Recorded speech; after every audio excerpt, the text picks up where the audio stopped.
vessels and end with necrosis and fibrosis. This is the macrophage.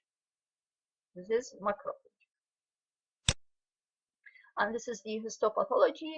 This is the blood vessel. This is the blood vessel, and we see the thickness of the wall of the blood vessels increased in the thickness, and there is infiltration with the lymphocyte, and there is occlusion of the lumen of the blood vessel. And see these all yellow dots, lymphocyte infiltration. Prevention and treatment of allograft rejection. First, previously they did blood transfusion, pre-operative 200 cc of donor blood given weekly to recipient for 3 weeks to stimulate tolerance. And nowadays this is no longer used. General immunosuppressive therapy, which is affect all rapidly dividing non-immune cells, epithelial cells of the gut, bone marrow, hair, increased risk of infection, like Immuran, azathioprine, which is diminished T cells proliferation in the synthetic phase of the cells cycle. Immune suppression medication used to decrease the risk of rejection early post-transplant when the risk is the highest. Now use polyclonal agents, anti-thymocytoglobulin, ATG, which is commonly used, produced from the rabbit, and is used to treat severe rejection. And anti-thymocytoglobulin decrease the risk of acute cellular rejection, and its lead also side effect increase the risk of infection and malignancy. And side effects include infusion reaction, fever, rigors, dyspnea, leukopenia, thrombocytopenia, and rarely serum sickness. As you know, infusion of the antibodies may lead to serum sickness. Another immune therapy, alemtuzumab, is an anti-CD52 monoclonal antibody, which is CD52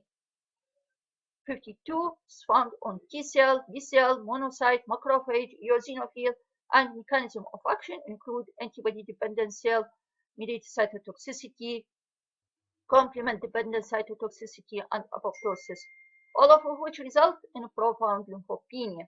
Its use in association with increased frequency of infection. This is the side effect. Rituximab, which is anti-CD20 monoclonal antibody, which is result in a profound depletion of the B cell. As you know, CD20 present on the cell surface of the B cell, and this leads to increase the risk of severe infection and transplant recipient when given with anti-thymocytoglobulin. Anti-CD25 antibodies, which is a humanized neuron antibody with low immunogenicity, which causes reversible blockade of CD25. Seleximab, anti-CD25 seleximab. Intravenous immunoglobulin, pooled human blood product used to neutralize pre-existing anti-donor antibodies, has many immune modulatory activity, including decreasing antibody production, anti-idiotypic antibodies, and neutralized complement, and side effects include thrombosis and headache.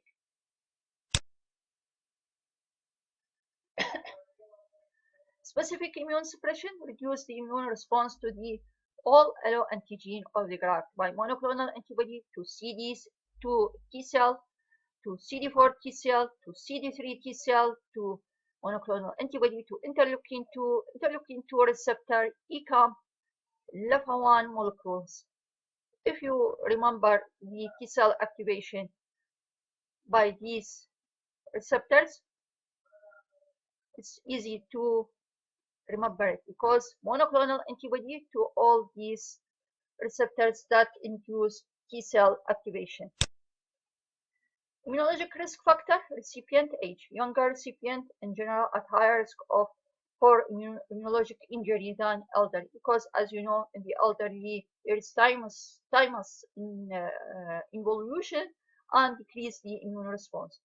Recipient ethnicity: African Americans have been reported to a higher incidence of rejection episode and overall graft loss.